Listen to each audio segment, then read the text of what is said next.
welcome. I'm Peter Copeland, Deputy Director of the Domestic Policy Program here at the Macdonald-Laurier Institute. MLI is Canada's leading public policy think tank focused on federal policy, whose mission is to influence the national conversation, ensuring bad policy is rejected and Canada is well governed, so we have our work cut out for us. We are most proud of the fact that our experts, some of whom are here tonight, are the most cited in Parliament, often called to testify at parliamentary committees and appear in Canadian and international media on average once a day, every day of the year. This is the third in our event speaker series, following a discussion with Douglas Murray in Vancouver on Western civilization and former Australian Prime Minister Tony Abbott in Ottawa. We aim to feature bold thinkers addressing critical issues often avoided due to our culture of censoriousness and groupthink. So I just want to say first a few thank yous to our organizers, the MLI team, and a very generous benefactor for making this happen who wishes to remain anonymous. And a special thanks to MLI Senior Fellow and UBC Okanagan Philosophy Professor Andrew Irvine, who could not be here with us tonight, for all his work in bringing this series to fruition. A few housekeeping notes. Feel free to take photos, but please do not post them until after the event. And following the discussion and Q&A, we'll have a networking session from 7:15 to 8:30 with food and refreshments. We have a lot, so please stick around for that. So I want to just begin by addressing generational differences. I see some different generations in the room here. So many of a younger generation, Chris, like myself, elder millennials, I know, sounds a bit like an oxymoron, have grown up in a Western world increasingly uncertain of itself and disconnected from the values that once made it admired globally. And many younger people are recognizing that the principles driving our social progress and prosperity, freedom, the rule of law, democracy, the belief in there being a meaning and purpose to life, the central role of the family, that the true, beautiful, and good can be known ever more fully and should be pursued. These, they did not emerge out of a vacuum and are not self-sustaining. These ideals must be nurtured, refined, and cannot be allowed to wither. Yet, in today's culture of freewheeling individualism, liquid postmodernity, where people are increasingly rootless and rudderless, freedom has been distorted into license and equality into a destruction of norms for the sake of blanket affirmation. And this is not true freedom nor true equality.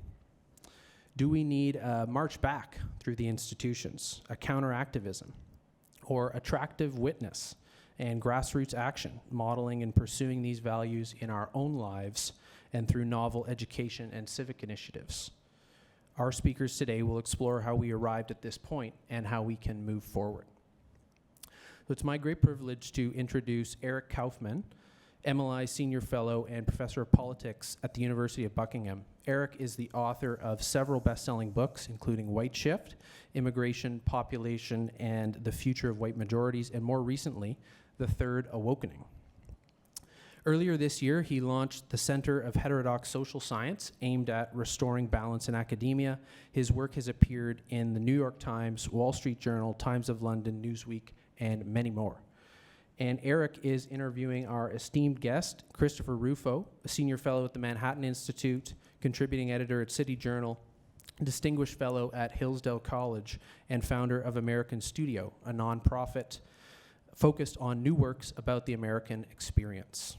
He has directed 4 documentaries, including America Lost, which explores 3 forgotten American cities.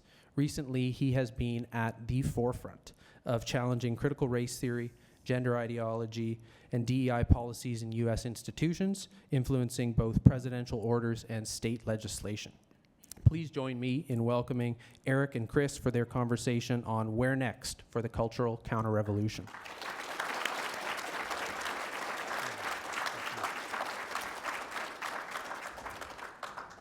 Okay, everyone hear me all right? Well, thanks, Peter, for that. And it's a real honor to be here with Chris, who I've had the odd Zoom chat with and certainly interactions on Twitter, but that's about it. So yeah, I'm going to just dive right into it here, and because we don't have a ton of time. And one of the things, I mean, Chris has done so much, and he has achieved so much in such a short time. I'm not one of these millennials. I'm actually a Gen X. So, All right. But the first question I have really is to do with, you're a filmmaker, and we once in an early conversation, you mentioned this whole issue, like conservatives aren't very good at culture. They don't make films, they don't really write books, fiction books. So in terms of myths and in terms of the sort of meaning-making system, there are very few conservatives. And I guess one of the questions I have, and following up from Richard Hanania, who we were also just talking about, who says that, the left cares more about politics and about culture. Can conservatives actually mount any kind of counter-offensive or counter-revolution? Can they do culture? I think yes. And historically, of course, this was not always true. There's this idea in the post-1960s world that all art is left-wing. I got bad news for you. Historically, if you go back to the Renaissance, you go back to the classical period, the art was, we'd be projecting the categories backwards, but was not left-wing. That would be kind of an absurd thing to do, absurd category to place it in. And so, and in fact, in the 19th century, a lot of art was right-wing, we could say.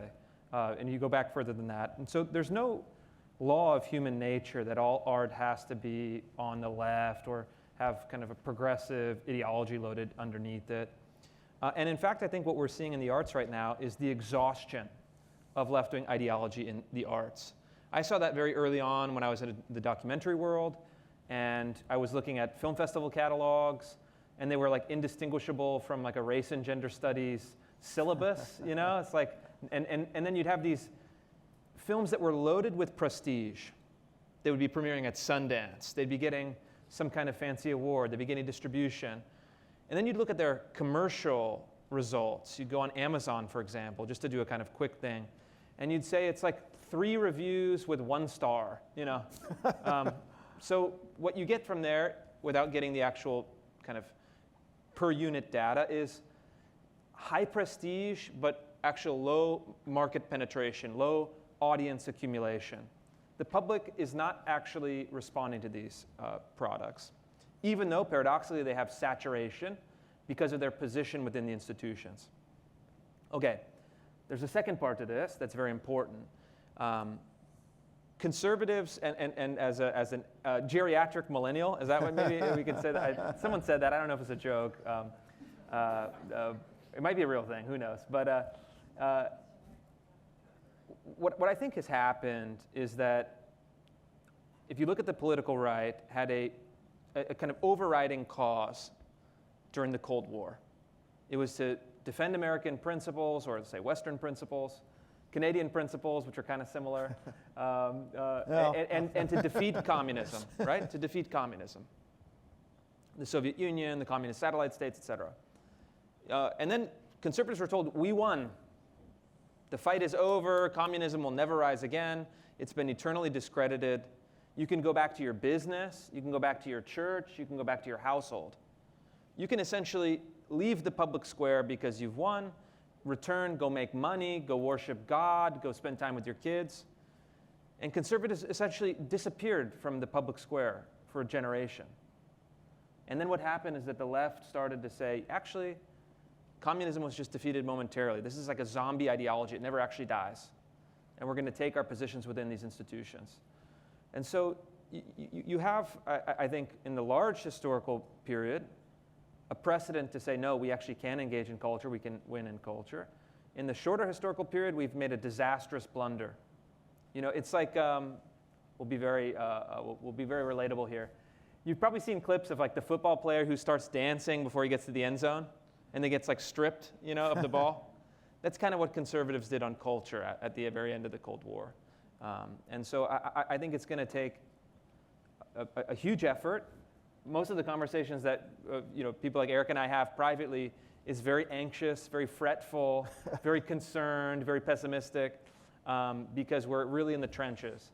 But as we take our heads up, I think that the playing field is still open. Conservatives can still win electoral majorities. The question in my mind is not, can we achieve political victory, but it's how can we exercise political power? And those are two distinct tasks. And just kind of, it's quite interesting actually, just following up on that, that you're arguing that the culture was conservative at one time, and I agree with you.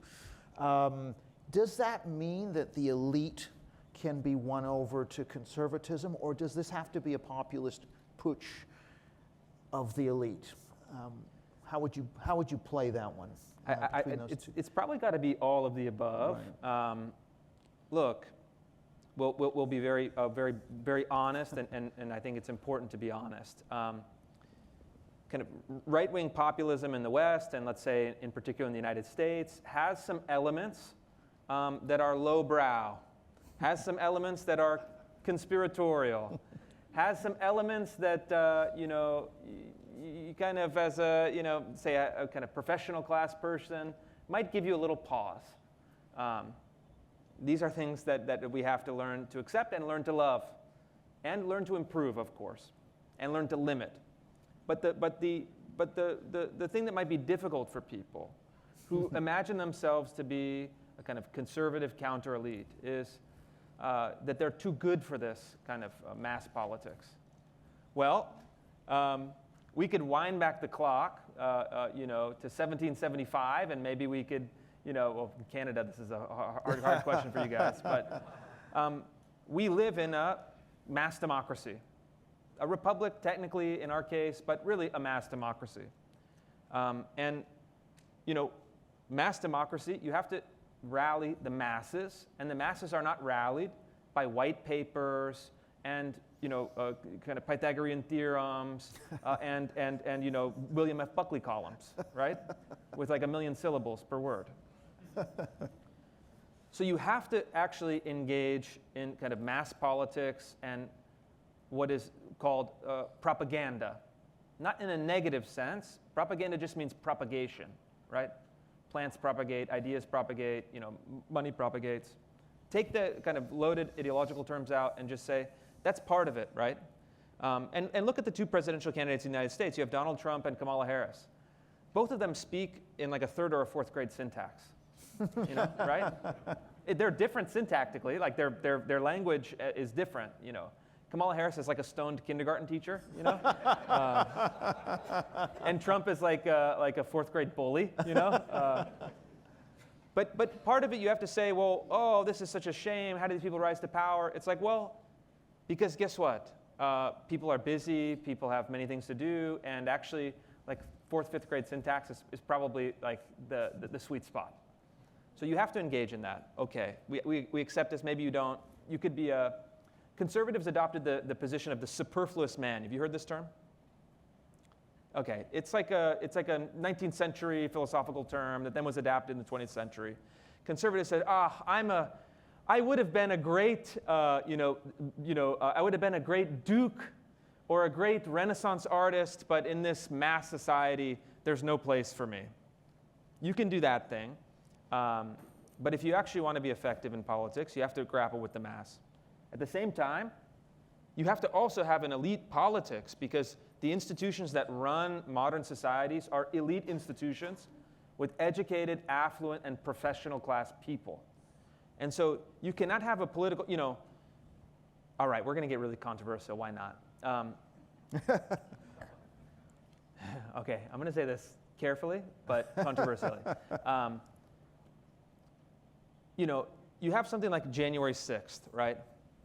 Remember the January 6th thing? A terrible disgrace. They shouldn't have done it. They broke the law. People should be punished. Let's get that out of the way and make sure we state that. But there's an image of the guy with the horns and the pelts standing in front of the Senate rostrum, right? You've seen this image? Yeah. They're like, this is an insurrection. It's an attempted coup d'etat. It's wrong. It's a riot. It's property destruction. It should be rejected utterly. But do you think that the QAnon Viking horn guy is going to take power and take over the United States? It's a pastiche. It's like a postmodern pastiche. But actually the image of that guy, the deeper significance of that image is that a populist movement has a kind of dark terminal point in QAnon shaman guy that cannot govern institutions at all. And so the danger of the populist formula is that like the QAnon shaman guys is out front. You actually need to have populist politics and then elite politics that move in concert. And we absolutely have to have tech, law, academia, finance. Are you going to run the most complex and powerful economic and political system in human history without lawyers and financiers and academics and social scientists and all sorts of specialists? No. And so there's a dual necessity in our politics, and I think that we see this maybe slowly starting to form. That's encouraging. So you think that the elites in these professions are biddable in some way? Because if you look at the numbers and you just look at the donations data over time in all the professions, law, medicine, not to mention academia and the arts, I mean, it's all going more and more and more left. Can that ever turn around, and how? I just kind of wonder, like I can see the populist route, right, taking power, reforming education, reforming the universities, but how do you induce that sort of shift in worldview at the top? Do you think they might actually start to realize, we can't keep going like this and eventually have a change of heart? Obviously, there have been periods in the past. I just think about immigration in the US. 1890 to 1910, progressives were restrictionist. And then basically they turned into being more liberal, but the populist control over Congress held until the 60s. So you could see that the elite actually, there was a time when they were restrictionists, and presumably there's a world in which the elite might be anti-woke as well. But can you see that elite process working? It's already working, and I would say in Silicon Valley, the most elite members of Silicon Valley are anti-woke. On Wall Street, the most elite financiers on Wall Street are anti-woke. Not all of them are explicit. The richest man in the world, Elon Musk, is kind of rabidly and maybe even a little crazily anti-woke. God bless him. And so, the biggest business podcast in Silicon Valley is the All In podcast. They're like, now open Trump supporters, which would have been unthinkable a few years ago. And look, I mean, there's two things. One is that American elites, Canadian elites, probably the same story. They're smart people. But they're also kind of wealth-seeking, status-seeking, prestige-seeking people, and calculating people, especially within large institutions. This is why, for example, you see venture capitalists now coming out explicitly, woke's got to go, we got to crush this, we love Trump. But you don't see Fortune 100 CEOs saying this. Do you understand why? Because they're beholden to a lot of competing interests, and they're actually in a weak position. Being a Fortune 100 CEO, you actually have a lot of vulnerabilities. And it's not your company in the end. And so they're cautious, careful, have their antennas up. All right, is it safer to be this or is it safer to be this? None of these people were, well, with some exceptions, some of the most obnoxious ones. But most of these people were not true believers in any of this stuff. It was all cynical calculation coming from incentives. Where do incentives come from? Pleasure and pain, punishment, rewards, in a kind of base sense, but also status, innovation, creativity, risk-taking, the cool factor, right? And so what I think and what I've really tried to do the last number of years, both kind of in my public work, but also at dinner parties and kind of whispering in people's ears behind the scenes, is to say, to encourage American elites, the wealthiest and most powerful people in the country, to not only convert them to this cause that is where I think ideologically now we find more alignment, but to now actually start taking steps out to signal publicly.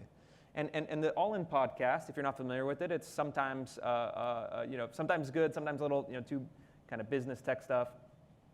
There's one guy that's a little annoying. Don't tell David and friends, but it's very interesting. This is a podcast with 4 venture capitalists, spouting off about whatever. They're kind of heterodox, they're anti-woke, they're kind of Trump curious. Peekaboo with Trump, like it's like a little bit, come on guys. But what's really interesting is that I talk to friends of mine who are in the mid-level in tech. Director, senior director, corporate vice president, whatever. Guys that are a rung or 2 or 3 or even 4 down. And you realize this one podcast with 4 guys has changed the modal opinion within the entire tech sector in like less than a year. Now your average, typical like tech bro is like, oh yeah, all in podcast, man, like Trump 2024, And so these attitudes can change. Most people's attitudes are not very strongly held, and most of them are not even unique formulations in their own minds. They're just repetition, emulation, kind of a mimetic process. And so if the wealthy, powerful people, where they aspire to be in the future, say this is the cool opinion now, like it all changes. And so in that sense, I think the best investment is to convert individual figures at the very top of the kind of social ladder, institutional ladder, and then just watch everything, kind of like watch all of the green-haired people within the corporation start crying, and even, I knew a gal in Seattle years ago, and I saw in the news that she was leading like the climate protests within Amazon. She was like a UX designer, a user interface designer. And there was like 5 people, we're gonna protest Amazon, they gotta do this, they gotta do all green, all this crazy stuff. They're gonna walk out, they're gonna protest. It was like one of the typical kind of left-wing tactics. All of them got immediately fired. So these things are possible. They're all possible, nothing is impossible. And small actions create new possibilities. Every action creates new pathways. And that's what I think I'm seeing in a small way now, but could have a huge impact in a short period of time. Let's just talk a little bit about, you talked about state power, and you've obviously worked with DeSantis, you've talked about banning critical race theory and things. What do you say, there are going to be the libertarians who will argue that, if you use the state and use state power, then it'll be used against you down the road, and we've got to devolve power away from the state. I mean, what's your response to that critique? Yeah, I mean, it's a very simple response. You look at a kind of 100-year history of the United States. In Canada, I think it's much worse. But you see a kind of only a growth in the state, right? To the point where right now, and in Canada even more so, the state, not the kind of semi-state or kind of state-controlled, but the actual public sector in the United States as a percentage of GDP is larger than the public sector in communist China. You follow me? Yeah. The public sector in the United States, the freest, most capitalistic, most libertarian country in the world, is larger on a relative basis than the state, the Chinese national government. It's not a perfect analogy because the Chinese national government controls everything else, but the basic point though is the state is now a century-long feature of American life, and a libertarian who says all we got to do is get rid of it has to, in order to engage in this debate at all, in order to even enter the debate stage, has to give a reason. If the libertarians have failed to reduce the size of the state for 100 years, what magical solution do you have that is suddenly going to fix this problem? And libertarians is like, they're like, I got to drop some acid. I'll be back. I got to think about this. It's like, libertarians, they have no answer. Because there's literally no viable short or medium term method that is plausible given the status quo and given the 100-year trajectory of the North American countries. So then the question is, and even if I accept the premise, even if arguing, I say, I agree with you. We should absolutely roll back the state. We should reduce the size of government. We should do all the things that conservatives have been promising for 100 years, but we should really do them this time.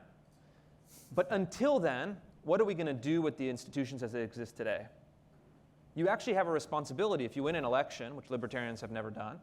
But if you win an election, you are the government. You're the governor, you're the president, you're the legislative majority. You have a duty and responsibility to govern the institutions under your purview. Those are state institutions.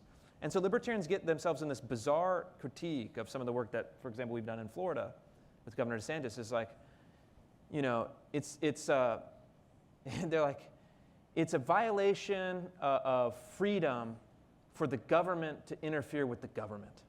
Like, what? You know, no, actually it's the opposite. When voters send a clear message, we don't want schools teaching that, you know, for example, white people are inherently evil, or we don't want schools teaching, you know, that Timmy might actually be a little girl, you know, whatever it is. The voters are putting you into the legislature, and the voters are giving you the mandate of the public to go do that within public institutions. This is the basic thing. Every institution has an operating system. It has operating principles. Conservatives who say, we're never going to touch or never influence the state, it's like, okay, fine, but someone else will, because someone else already is. And so the question is not, should we have a state or should we not have a state?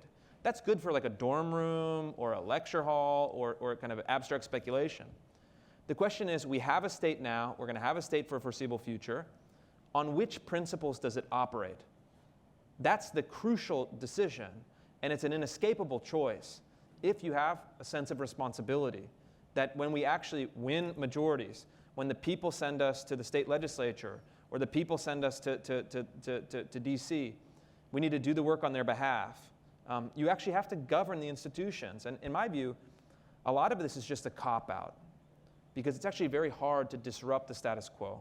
It's very hard to dislodge the left-wing featherbedders who have made their comfy home within public institutions. It's very hard to go against the teachers' unions, for example. And so you have these governors in very red states, 70% Republican states. They show up on Flag Day riding a horse and waving an American flag, but they don't actually do any work of governing. They're like, like beauty queens and beauty kings, I just show up and do the queen's wave with the cupped hand or whatever, but they're not actually governing. And so you have this bizarre thing where you have hyper-ideological left-wing state universities in blood-red states. That's a mismatch that, in my view, is actually a constitutional problem, because the public institutions should be faithful to the wishes of the public. And to the extent that they're not, to the extent that those things are separated, legislative majorities and executives have a duty to try to bring those things back into alignment. Otherwise, we have a government that has totally departed from the consent of the people who are, in theory, the locus of sovereignty or the decision makers in a democratic system. Well, I just wanted to pick up on a little bit there, the fact that you could have a solid red state and a government that is not delivering on keeping, getting rid of DEI at universities and schools and so forth, and would suggest that those politicians aren't paying the price for what they're doing. And so doesn't that, whereas if they had said, we're going to introduce restrictions on gun rights and we're going to, make it harder for you to own a gun, you can bet that the NRA would be breathing down their neck and they would pay that price. So I'm wondering what is going on the culture war issues in terms of the lobby groups and mobilization that is not going on. So if you compare, for example, guns and abortion, where there is very established right-wing lobby groups that won't let the politicians not enact their agenda, with something like critical race theory or gender ideology in schools, where the politicians seem to routinely be able to sort of do whatever they want and kowtow to the powers that be at these universities. I mean, do we need an NRA for the culture war? That's something I sort of talk about in the book. Yes, for sure. It should be formalized. But the precedent is already there even without this. I mean, when I did some of the original work to bring critical race theory to the national debate, I was either the hero or the villain, depending on who you ask, in this issue. We had it was like me and 2 or 3 other guys. It was like a very tiny group of people that did the research, that did the reporting, that did the media, that kind of structured the language behind this debate, proposed it in the public square, and then it kind of took off from there. A handful of people turns into a huge issue, and then every conservative state has now said no critical race theory in our K-12 schools. Every single one, 22 states that have a trifecta. All right, yeah, all right, yeah. And so, but the inside baseball is really something to talk about. Well, how did that happen? Initially, there was hesitation. There was a lawmaker in West Virginia that introduced the first kind of anti-critical race theory bill to say, hey, we're going to have no kind of, you can't have like racialist ideology as the kind of state principles that we impose on children. Like, you can't teach that these people of this race are better than this race. I mean, very basic stuff that we should all agree on. But in West Virginia, what happened is the bill got tanked by the leadership. Again, West Virginia, very right-leaning state, would be a natural fit in some ways. The lawmakers were scared of the public blowback, scared of the kind of healthcare companies, corporate interests, scared to like lose the NCAA tournament, like the basketball tournament. They were scared that outside institutions would lift them up and punish them for being, wrong on the culture war. So, okay, all right, lesson learned. West Virginia is not gonna move forward with this. All right, so we're scrambling around, talking to people, and what do? We go to bigger states, most notably Florida. And so Florida has, in kind of the political market, Florida has enough weight that it can't be pushed around by anybody. When Florida passes either the anti-CRT bill, the anti-gender ideology in schools bill, or the anti-DEI, abolish DEI bill, all three projects that I worked on, very, very closely with the governor and his team. When Florida does it, the governor is also very tough, very savvy. It's broadly popular with voters, and then it gives permission to smaller states to replicate. So you start in Florida, and then literally you take your hands off, and you just watch the dominoes fall. And then every other state follows. We've seen that now 3 times on these 3 sets of issues. DEI is coming a little bit more slowly because it takes about a year and a half to cycle through legislative sessions.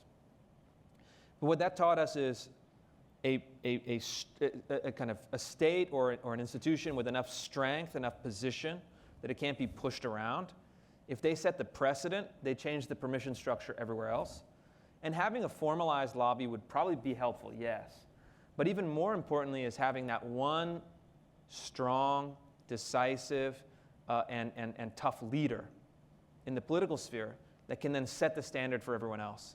We could have a great lobby, yeah, but without a Governor DeSantis, for example, a lot of these ideas would be kind of dead on arrival in other places, initially. And so I think that is encouraging. And one other wrinkle to that is the only institution that tried to push back against the governor was the Walt Disney Company. You guys remember this? Walt Disney kind of went a little crazy. They said, oh, this is awful. We need to have 1,000 pronouns in kindergarten. Anything less is, bigotry. It's like, they really went all in on this for a variety of reasons, some of which we discovered later. And the political conventional wisdom was nobody messes with Disney. Disney rules Florida. And what DeSantis did, he basically said, no. The people have voted for me. The people are the ultimate authority. And I'm not going to back down to Disney. And in fact, I'm going to put countervailing pressure on Disney, and they're going to give up first. And that's kind of exactly what happened. We ran a media campaign against Disney. I got these incredible stories within the company where they were saying, we're going to push all of this ideology on kids. I mean, really like kind of eye-opening things. Their stock price started to tank. They started getting huge pressure even in the economic markets. DeSantis starts actually seizing authority away from them that had been granted to them in the past, which were like kind of grandfather, sweetheart, kind of soft corruption kind of deals. He says, if you guys are going to come against the people of Florida, you're not going to get any special privileges anymore. Start taking away their authorities. They had the authority to build a nuclear reactor at Disney World. I'm not kidding. They actually had the authority to build I think this is correct, to build a nuclear reactor at Disney World. It's like, you guys, you're a children's entertainment company, calm down. And so we put so much pressure on Disney through the media, through politics, through all these things. Eventually, they gave up. They said, it's fine, we're going to invest in Florida, we're not going to take a position on the culture war. One of their CEO exited because it was so, there's so much controversy. In part, their new CEO came in and said, all right, we're going to play nice, we're going to calm down, here's, we're going to paper it over. They sent lobbyists out to start shoving money everywhere in Tallahassee. And so the lesson, though, is I think it took someone of the vision, strength, and savvy of Governor DeSantis to get that done, to weather it, and then to overcome it and to win. Because these are not easy fights to win. And one thing he told me as we were doing another project, taking over one of their public universities, he gathered a group of us and said, the media is going to go crazy. They're going to attack you.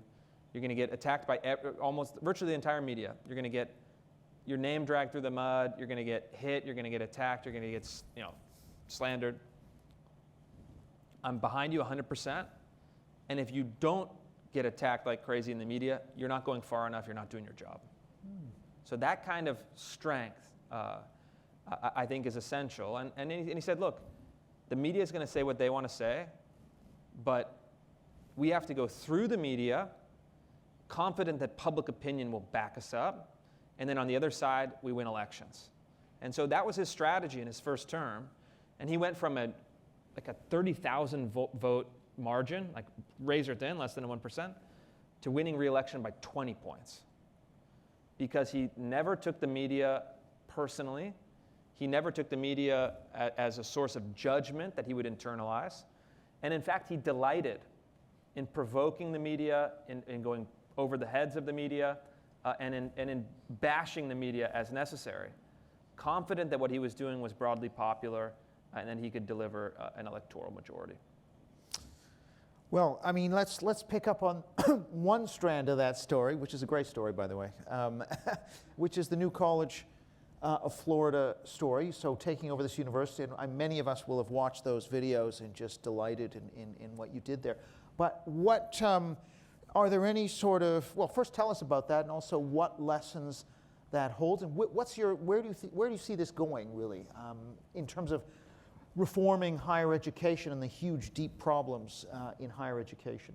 Yeah, I mean, higher education is it's one of the most challenging issues, absolutely, and it has to be solved incrementally and through experimentation. And so last year, well, at the beginning of last year, let's say January, the governor basically had assembled with legislators, with other stakeholders, other people involved in higher education reform, and they had identified the state's smallest public university, New College of Florida in Sarasota. It was lowest in the state rankings, it had failed all of its targets, it was functionally insolvent, the buildings were decrepit and mold infested, and to top it off, or probably because of this, it was also the most left-wing university. It was all kind of about gender studies as the centerpiece, and it was like the kind of left-wing activist kind of hangout of the university system, with a very small student body. Legislators were so fed up with the mismanagement of this university that a number of years prior they said, we're going to strip all of your funding, we're going to shut you down, and we're going to sell the buildings and give them to another university. Like, this is a disaster. We can't continue. We're not going to fund this. No one wants this. But the governor had a different idea, and he said, well, why don't we take it over, change the leadership, and have a mission of reviving the classical liberal arts, and have a kind of variety of opinion on campus from left to right, and have an actual old-fashioned classical liberal arts university that has strong protections for freedom of speech, that has a kind of representative faculty that is balanced ideologically, so you actually have a debate, and then has a mission of upholding the traditions and values and principles of the West more broadly, and then of the United States. Like, imagine that, right? Crazy idea. totally uncontroversial idea, right? No, not at all. And so he used authority that governors in the past had, which was to appoint a new board majority, and then to empower them to do this reform effort. But none of the other governors, all the other Republican governors, again, nice guys probably, just didn't do anything. Yeah, we have a hyper left-wing activist university that is driving into the ditch and functionally insolvent. We'll just keep giving them money. We're not going to deal with this. He said, no, we are going to deal with this. We're going to take it over and make it better. As you imagine, some people were not happy about that. The national press was really not happy about that. And so the first event, I said, all right, well, I'm going to take my guys. We're going to go with a little landing team of guys, and we're going to make contact at the campus in Sarasota. We're going to hold a town hall with the administrators and the students, and we invited the whole press to come down. And it was a madhouse. I mean, it was insane. It was like the night before, the police came to see me in the hotel, and the administrators with the police on the phone and said, there's been death threats. You're going to be killed at this thing tomorrow. They're going to shoot you. It's like, it was like really crazy. There's protesters. And I said, we're not stopping. We're not letting them shut this down. We're not giving them a heckler's veto. We're going to go forward with this event. I went to bed thinking nothing of it. Next morning comes out. We go to the campus, and it's like, there's like 3 different police agencies. There's bomb-sniffing dogs. It's like pandemonium. The whole press from New York and D.C. has flown in. They're all in the foyer, just kind of milling around. And then the administrators come out. Kind of one of the administrators, I'll tell you what happened to her afterwards. She comes out literally waving her finger in my face and saying, you can't do this. You're putting the students in danger. You're making everyone cry. I mean, it was like just like complete lunacy. It was like, and I mean, really like really very, very nastily kind of get right in my face, wagging her finger.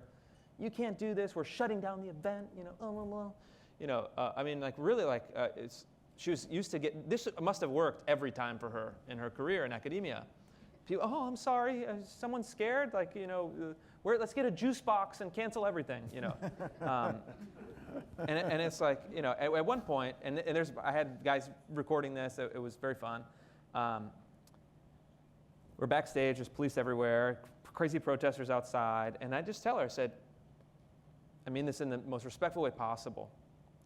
Consult your organizational chart. I'm the boss now. I get to make the decisions. We're moving forward with this event. And stunned. No one had ever, like she didn't have any idea that actually at a public university, the public is in charge through their representatives and through their appointed leaders. And so we went forward with the event, and it went completely fine. There was no problem. There was no, shooter, anything like that. It was actually a pretty good event, pretty respectful. There was some debate, and there was some controversy, and there was some, argument. But even the faculty members were calm and collected. We made our points. We had our points of disagreement. We moved on. But the basic point here, and then is that, and then the media was just like all the coverage was like hysterical and crazy. But the basic point is this is one tiny university in one state with 700 students, and the lengths that the kind of left-wing activists and really the sense of entitlement that they have was so strong. You realize, oof, we have our work cut out for us. We actually have to do this in many places all over the country, bigger institutions, different institutions, competing institutions. And so it was a real lesson. And it's like, they literally threatened to kill you for reforming a small public university. They'll show out in mass. They'll put your name in the headlines with like spooky graphics around your face or whatever. But what we did subsequently was the actual hard work of governing.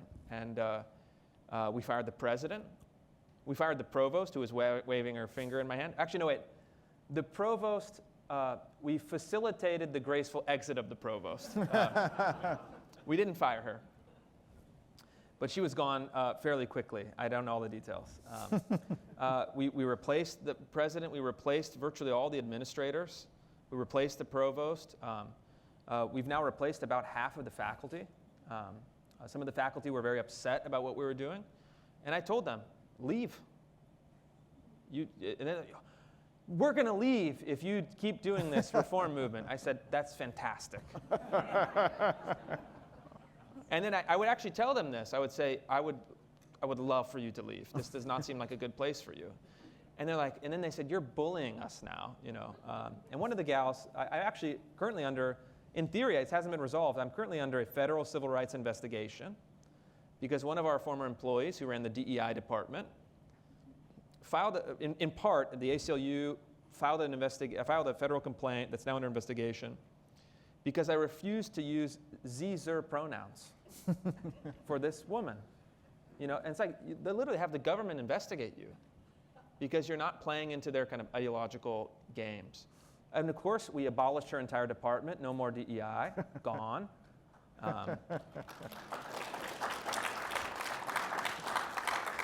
We had this gender studies program that was previously like the centerpiece, like their big bragging thing.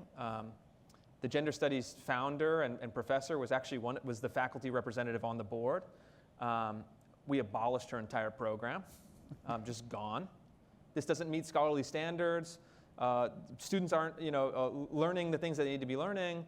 This is a kind of activist pseudo-discipline that doesn't meet the requirements or the ethos of this institution. It's gone. We're abolishing it. And so these are the things. And then we're building up new faculty, building up new programs. We have new athletic programs. We've had actually the largest incoming class in the college's entire history that we were able to recruit to come to this new vision.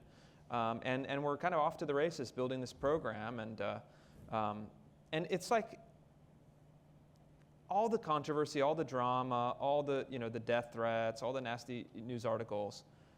What did we actually do that was so scary to them?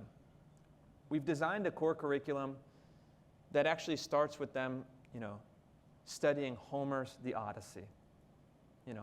That's like very mild stuff, and I think that some students can go to Greece, and it's like we're having like the basic kind of great book style education that was the standard of education for 1,000 years, more or less, in various permutations.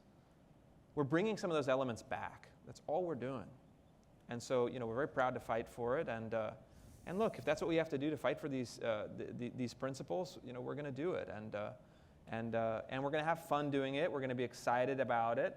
And I think that's the other thing. We have to have people with a fighting spirit. Because, look, if you don't have the fighting spirit, there's no chance you're going to make it in what needs to be done. Just picking up on that a bit with this question. So this new college, you've put in a new ethos, which is classical, great books. What do you make of, there's been a number of Ivy League universities that are now moving towards institutional neutrality, obviously with the controversy after October 7th. Is it possible to, this is one of the things I'm actually reasonably open to. Is it possible to have political neutrality, institutional neutrality, whether in a school classroom, whether in a university, or do we need to replace their ethos with our ethos? Yeah, this is a great question, and it's a fundamental question, and it has a very easy answer. There are no neutral institutions. People are like, oh, we just need to get back to neutrality. I said, all right, when were things neutral? 1950s. It's like, what? No. There's always values at stake. We're human beings. We operate on a table of values. That's inescapable. You can't make decisions without values, right? And so there's no like mathematical formula for education, right? It's not just like a logical deduction from, kind of mathematical symmetries. Like, it would be nice if it were. But no, actually, human beings operate on values. Institutions operate on values. The selection of those values and the maintenance of those values is literally the work of those institutions, particularly education. And so, again, there are no neutral institutions. You cannot point me to any institution that is neutral, ever. And in fact, institutions that adopt this kind of Calvin principle, it's called the Calvin Principles of Institutional Neutrality. It's very limited. All it does is say that the administration of a university should not take an official position for the corporate body of the university on controversial social and political issues, unless those issues threaten the very viability of the university itself. I think that's fine, good, fine. Yeah, I think they should do that. It's probably smart that they do that. But that doesn't change anything. You know, you have also the Chicago Principles of Free Speech. This is the same kind of, you've heard of this? Yeah, I mean, great, you know, but actually not great. I actually, look, in a vacuum, I support the kind of Chicago Principles of Free Speech. It's like, yes, fine, you can read the document, it's good. But if you actually look at the implementation, the universities, including Ivy League universities, that have the worst rankings on free speech, many of them are signatories who have endorsed and adopted the Chicago Principles on Free Speech. So like, what good is it? What use is it? And in fact, it's actually often used as a smokescreen for the most censorious, the most suppressive, and the most anti-speech, and the most anti-kind of full debate administrations. Well, we signed the Chicago Principles of Free Speech, we're done. We don't have to actually do anything substantively. And so they create a kind of paper veneer over an institution that operates on a very clear set of values. And so, to me, it's inescapable. There's no paperwork solution to this. You know, there's no, I signed this statement and everything is now fixed. It's administration, it's faculty hiring, it's curriculum design, it's accreditation. I mean, it's a million things. But there's no easy fix to this. And in fact, the easy fixes are only providing a kind of simulation of a fix that allows the problem to, I think, fester and grow deeper. And so I'm very skeptical about, look, again, should they adopt Calvin principles? Yes. Is it a step in the right direction? Yeah. Chicago principles, same story. But we can't fool ourselves.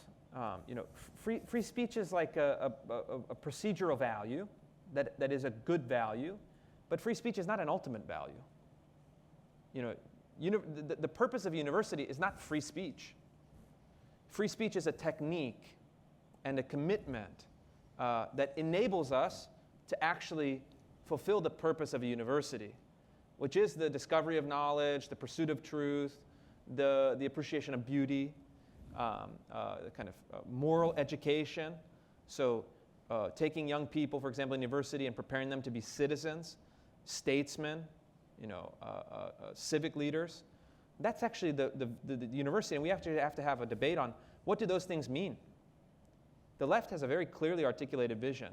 It's like, you know, it's like everyone, you know, straight work for the Gates Foundation. You know, like that's how society should be run. You know, the right is like, it's like we're like been beaten for too long. Well, sir, can I just have a cup of institutional neutrality? You know, it's like, it's pathetic. You know, well, will you not cancel me for the free speech? You know, it's like, no. We have a better vision than they do. We have better literature that we think should be elevated to a position of prominence. We think that our institution should go back to the animating mission of the universities, which are only 1,000 years old, you know, depending on how you measure it, to pursue the great questions, to provide space for the true cream of the crop, the genius, the talent, the scholars, and then in kind of the Jeffersonian model, to prepare statesmen for a kind of the world of the republic. You know, and it's like we need to articulate the case if we hope to have those values and principles actually be the operating method of universities.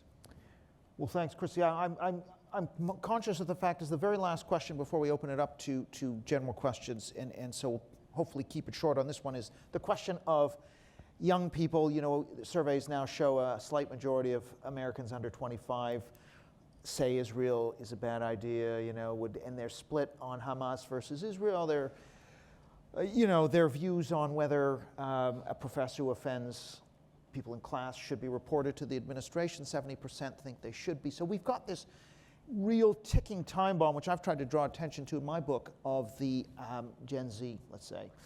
Do you have any hope that when they become the median voter, that the culture will not become even more radical? Yeah, I do. All those numbers and numbers that you've put together in your survey research are alarming, but they're not immutable, right? Opinion is flexible. Opinion is fickle. Opinion is something that can kind of disappear and reform in a unique way. I'm optimistic about Gen Z, even my own experience. Kind of in my own life experience, meeting people, younger people, talking to younger people. I think there's a huge opportunity there to change some of those opinions. But what I think it comes down to, and I'll make this very brief, is the question of authority. I don't blame Gen Z for having terrible opinions on these issues. I really don't blame them at all, because older people, my age, but definitely Eric's age, and even more importantly, the baby boomers, it's like they've abdicated on all of these institutional questions. They've abdicated on all kind of semblance of authority. Baby boomers, in fact, were kind of anti-authoritarian, in their younger days, and then they became the authorities, like unbeknownst to them, just because of how generations work. But they never quite understood what is authority for. They inherited these great institutions from strong and good people.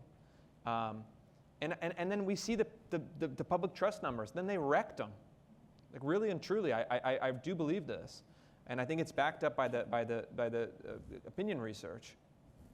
And so we have to actually propose authority. And this is why I don't even blame people for conspiracy theories, right? It's easy to beat up on people that buy into conspiracy theories, right? And conspiracy theories, some of them are bad, and you shouldn't believe them, and they're not true, et cetera, et cetera. But the question is not why do people believe in conspiracy theories, it's why are our mainstream institutions, higher education is an $800 billion annual spend, federal government, trillions of dollars annual spend, public K through 12, $700 or $800 billion annual spend. We're spending trillions of dollars on the institutions that are supposed to produce knowledge, educate kids, establish a consensus, and transmit the values of our country. I blame them. So that people feel like, I better look on the rabbit hole to figure out, what the Illuminati are up to. In a sense, I have sympathy because the institutions have failed to provide a persuasive enough answer and forge a national consensus on some issues that matter. Because they're enjoying the pensions and the kind of sinecures, but they're not actually fulfilling the function of these institutions. So that's what I think. Thank you so much. Great.